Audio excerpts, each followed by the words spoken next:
And now on North Norfolk Digital, Partridge Playhouse presents A Chill Breeze or A Glowering Glassblower, This Way Comes. Britain's cows have started lying down in different directions, causing rural panic. The government appeals for calm, but maverick scientist Jim Hannigan suspects foul play. Professor Hannigan? Professor Hannigan? Yes? Are you esteemed Professor Hannigan?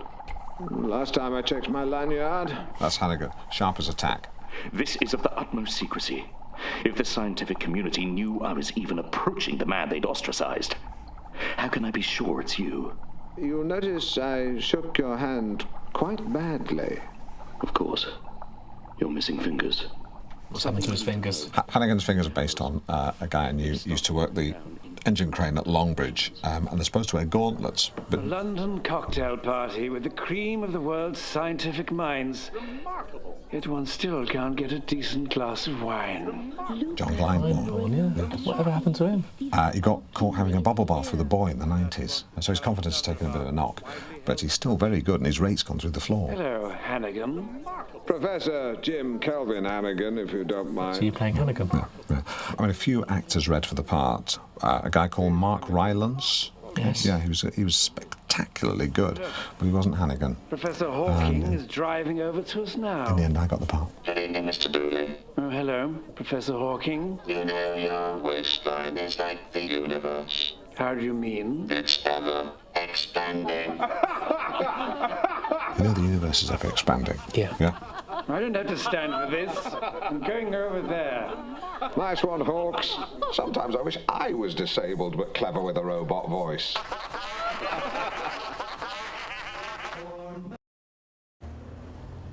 We should be at my Norwich penthouse quite soon, my garlic beauty.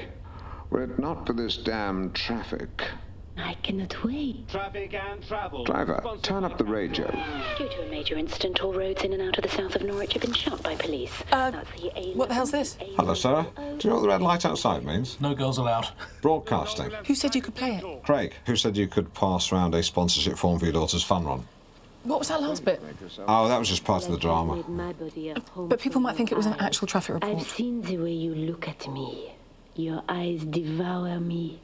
What is this, anyway? And my groin burns for you. It's just a romantic subplot. All good dramas have I'm them. going to kiss you, so you'd better open your mouth very wide. Yeah. Clear up that traffic report now, or I'll have you taken off the air. Fine. And put me down for 50 quid if your daughter manages to heave herself round the course. I'll take that back. Yeah. Actually, I've just had a traffic report on my text. It says that the only road closed into Norwich is in actual fact the A417. Other than that, everything's clear as a bell. Yep, that's your travel. Oh, that's nice. Let me just slip these socks off. Slip these socks off. You like my French underwear? Happy now? Take your top off. That was Hannigan, not me. Goodness me, you're busty. Again, Hannigan, not me. This is Come here, ridiculous. sit on my lap. But I haven't got any knickers on. That's okay. I discarded my underpants ages ago. I'm going to spin on. Okay, that was Funky Gibbon by The Goodies to show that we are not averse to a little bit of anarchy here, having it large with my crew. No, seriously, it's great to have you all here. Please say hello. Hello.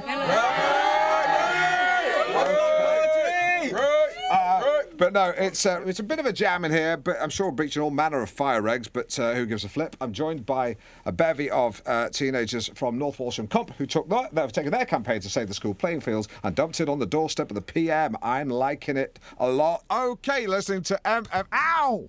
Okay, here's the class clown. Who's the class clown? What? All right, give me some skin. Excellent. No, it's absolutely fine. I mean, no, we had a class clown. His name was Brian Golding, a real live wire, a real nutcase. Took his own life a few years ago, which is kind of sad. But a real character, yeah. Anyway, by the way, if anyone wants any Annie Lennox cassettes, I'm good for it. What am I talking about? You're Robbie Williams, right? Who? So anyway, Lisa, to you now.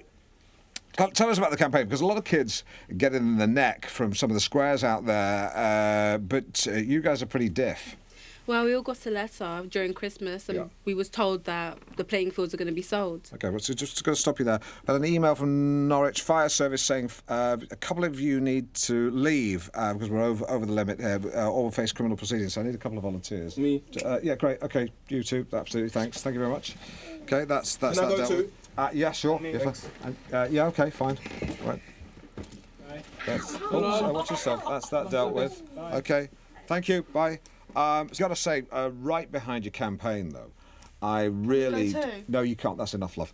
It's you know, I'm a big fan of, you know, playing fields in general, playing fields, or even if it's just, you know, green belt land in general. I was a green belt. Black belt could kick your ass any day. Okay, right. So, well, no. I mean, no. I'm talking about the countryside. You know, unlike you guys, I like to kick back, get a bunch of CDs, chuck them in a hold all. Oomph, in the car, bang, countryside. Meh. All right, who did that? Is that you? Yep. What's that supposed to mean? That you shag sheep. No, that's no need for that, mate. Sorry. Oh, that's all right, that's cool, that's cool. Didn't mean to insult your girlfriend. Yeah, my girlfriend's not a sheep, you wally. She's Shut up, Marv. Yeah, shut up, Marv.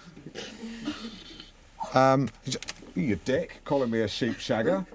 You are one. You think I'm a sheep shagger? Don't know, mate. Yeah, what about? I think maybe you're a sheep shagger. Yeah, you're the one that keeps going on about it. You probably keep sheep magazines under your bed. Yeah. Yeah. Yeah, probably keep pictures of sheep lying on their back in a pen, you know, with the knickers off. Yeah, you're the sheep shagger. Yeah. Bet you kiss them, lie them down on the back, kiss them tenderly, stick your tongue in the mouth, swirl it round. Yeah. No. Play with the teats. Yeah, get behind it, strum them like a guitar. Yeah. You know, grab fistfuls of fur, grab its horns like a bike, like a drop handlebars in a racer. A grifter would be more of a yak, yeah. And then do you hold them afterwards and say, "You mean the world to me," you know, spooning them with your hot balls pushed up against its woolly back. That's probably for me. Oh, I'm really scared. I am a bit. Hello, Craig. Okay, yeah, I'll be in a minute. Yeah. Okay.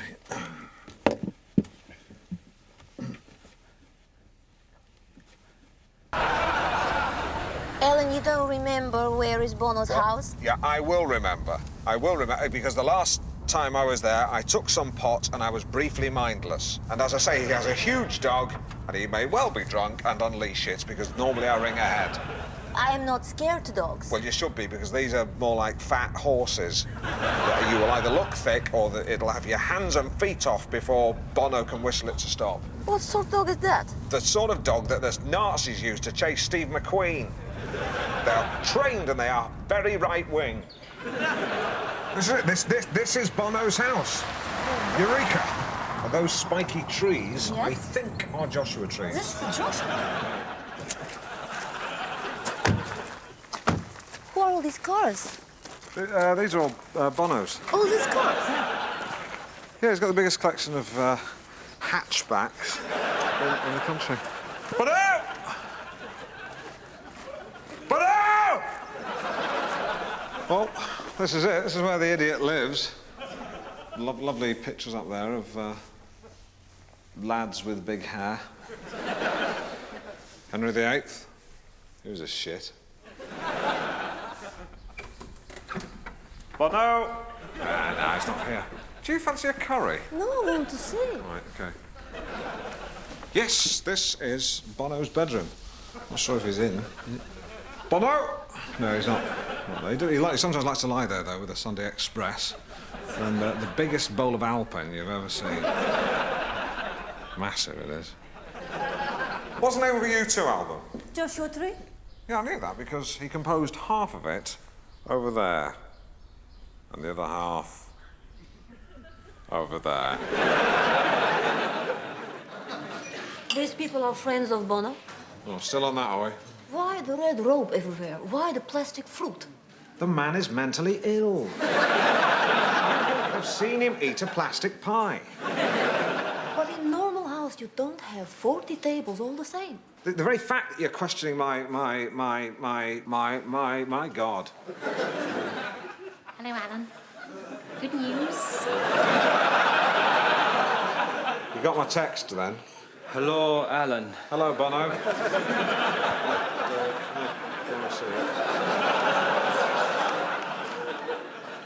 How's the edge?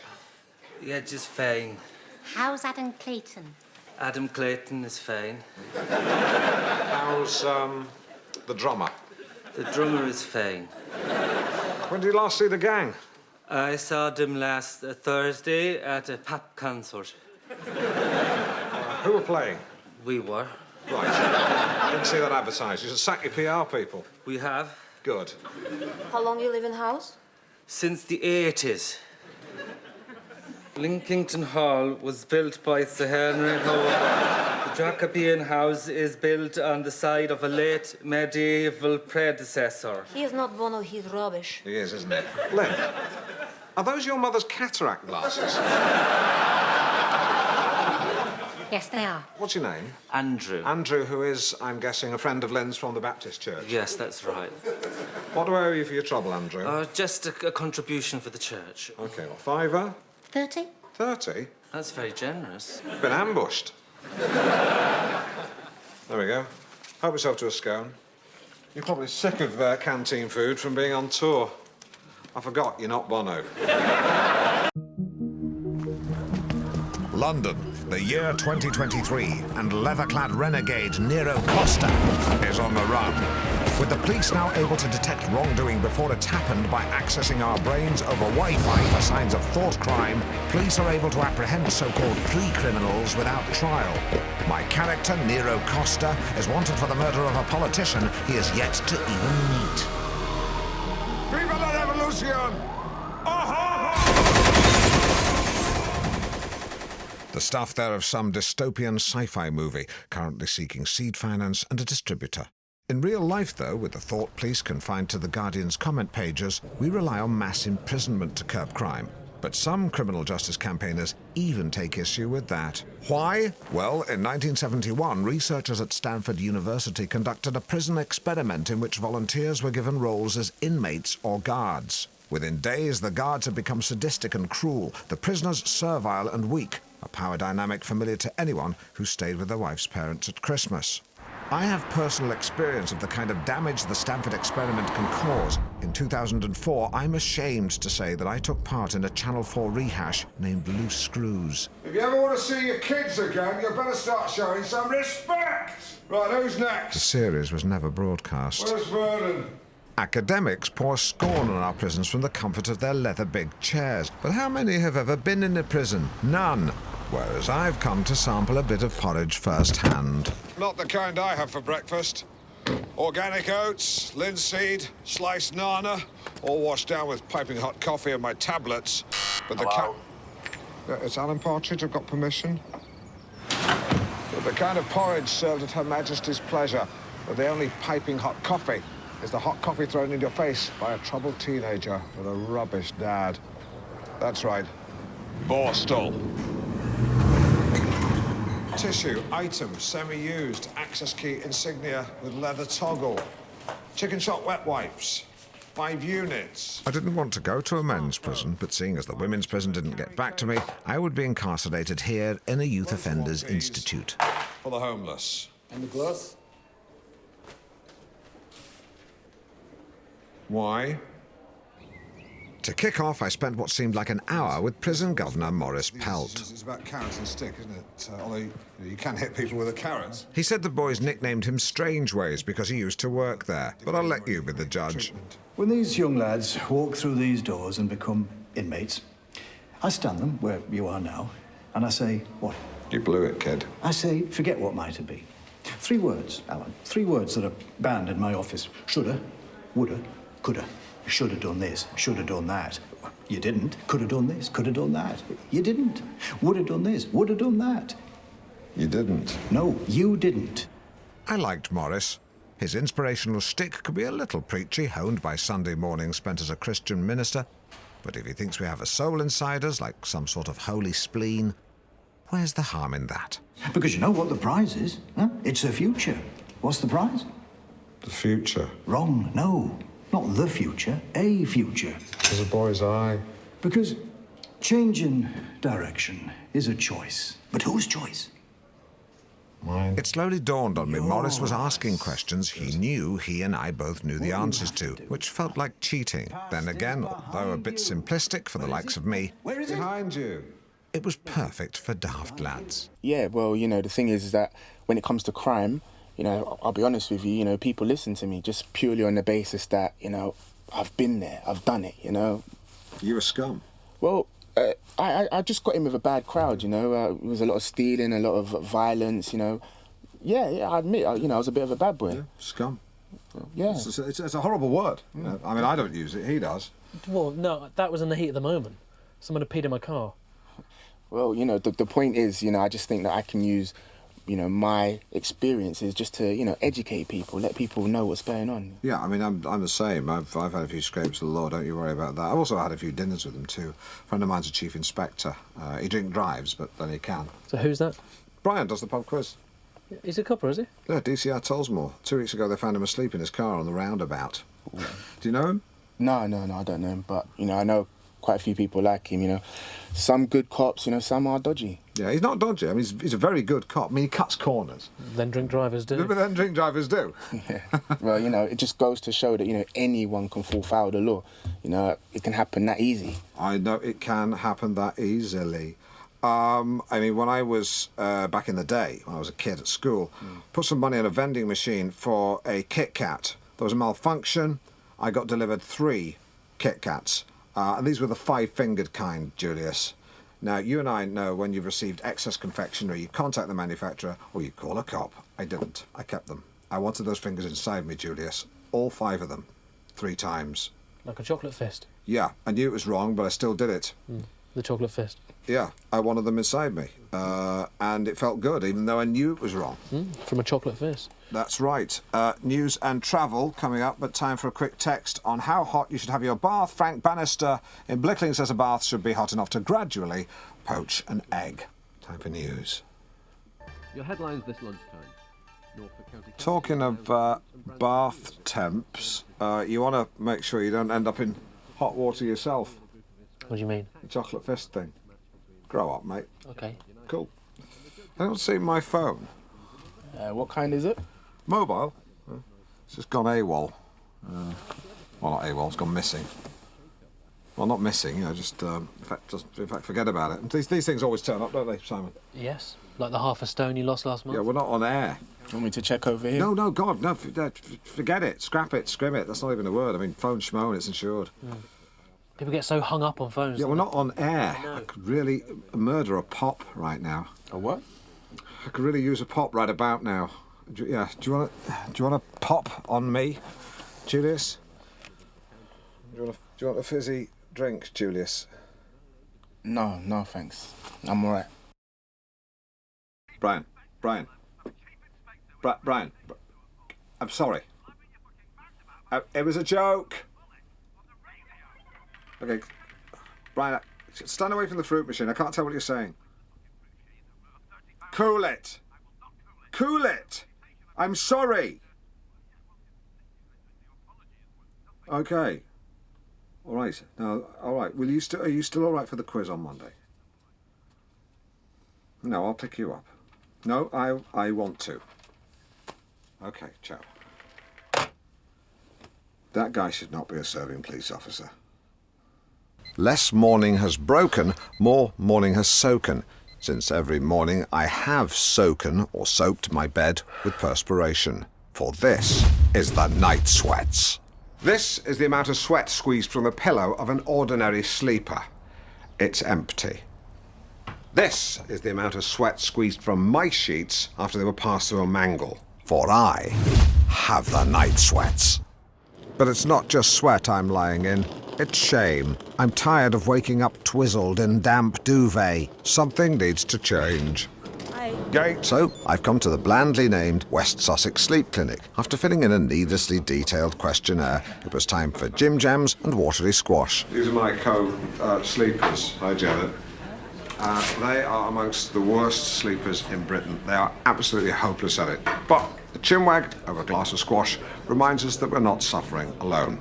But our collective lack of sleep has rendered us all pretty irritable. Malcolm, there in the green sweater, thinks he's the bee's knees when he's not. Janet seems to think we want to know all about her. And Paul, Stripey Paul, is sad because he's got a dead dog. I'm going to make my excuses before someone gets chinned. Back in my room, with my head sporting more cables and lights than my assistant's modem, I was ready. And so to sleep, perchance to sweat. Fascinating stuff, and I'm joined by the clinic's sleep disorder consultant, Dr. Susan Lyle. Hello. Hello. Hello. You took a peep at my sleep. What did you reap? Okay, so yes, reviewing that night, so we can see that you were really quite restless, yeah, and quite fidgety here as well, but that's really very common, especially with light sleepers. It's really the brain's reluctance to enter into sleep mode. Busy. But it's also a sign of stress and anxiety as well, which we know can be a key cause of heavy nighttime perspiration. I'm just going to spool on. There's a moment coming up here which is something I think you should see, because what happens around about 1:30 is you enter something called stage 4 of NREM, and it seems that the cause of your night sweats is actually a different condition. What? I think what we're seeing here is parvor nocturnus, or night terrors. Oh my God. The last time my legs flailed like that was in a tent during an altercation with what I can only describe as a very big bee. So what sort of thing do you have nightmares about? What scares you? So you've not been involved in anything traumatic or upsetting? I recently abseiled down the side of the Shard for charity. What? When? Or was that a dream? I was doing it for the RSPCA, so yeah, That would have been a dream. Must yeah, have been a dream. It's very disturbing. Don't want to talk about him anymore. Tell me about you. You work at the clinic where I went, but I didn't see you. Oh, no, but I could see you on the monitor. Well, I've worked there for 12 years, so yes, I've watched thousands of people sleeping. Right, and do you enjoy it? Yes, I love it. It's very rewarding. Right, and why? Well, something about observing patients as they sleep. I feel like I'm a guardian angel, you know, watching over them, protecting them. But how are you protecting them? Well, in that they're in my charge, so I could harm them, but I choose not to. So I suppose in that regard I'm protecting them from the darker side of human nature that is within us all. Susan, great having you on the show. I don't have any more questions. Simon, do you? No. Good. I'm going to let you go. I'm happy to talk more. You don't want me to stay for the phone? Nah. Instead, let's talk to viewers and ask, what do you dream about? The lines are open, so tell us what you ponder in the land of Nod. Imagine two things you enjoy. Great individually, but put them together and you get something quite special. Strawberries and cream, egg and bacon, yawning and scratching, Johnson & Johnson, Charles and Camilla. But what about drugs and sex? This is chemsex. Chemsex is a compound word. Chem derived from the word chemical and sex from the word sex or sexiness. Confined largely to the gay community, it emerged around the year 2010. A time of unrestrained glee as a nation dared to believe the nightmare of a Labour government could soon be over. And as revellers lost their minds to the sound of Keane and the Black Eyed Beans, little wonder that the hedonism spilled over into sex and drugs. The primary drugs involved in chemsex are crystal meth, GHB, ketamine and mephedrone, a dose of which, under controlled conditions, I was about to take myself under the watchful eye of pharmacist Dr. Raj Prasan. Now, do you say MCAT or meow meow? I say mephedrone, its chemical name. Right. I like to say meow meow. You're going to administer this drug under controlled circumstances, and then I'm going to gauge its effects. You're going to play guinea pig. Right. That wasn't explained to me. I've never played that. I mean, in terms of the experiment. Oh, right. Sorry. I thought it was some sort of gay sex game. Yeah. I'm not sure a man can squeal like a guinea pig, can he? I'm just a pharmacist. Right, yeah, because you're the chem of the chemsex, yeah. So Dr. Jekyll and Mr. Hyde, you're the Dr. Chem, and Mr. Sex, we've yet to meet. I'm just a pharmacist. You said that. So, you give us the drugs.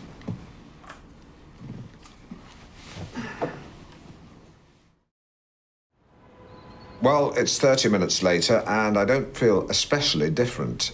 Certainly the thought of grinding myself against a stranger in a Holiday Inn is far from my thoughts.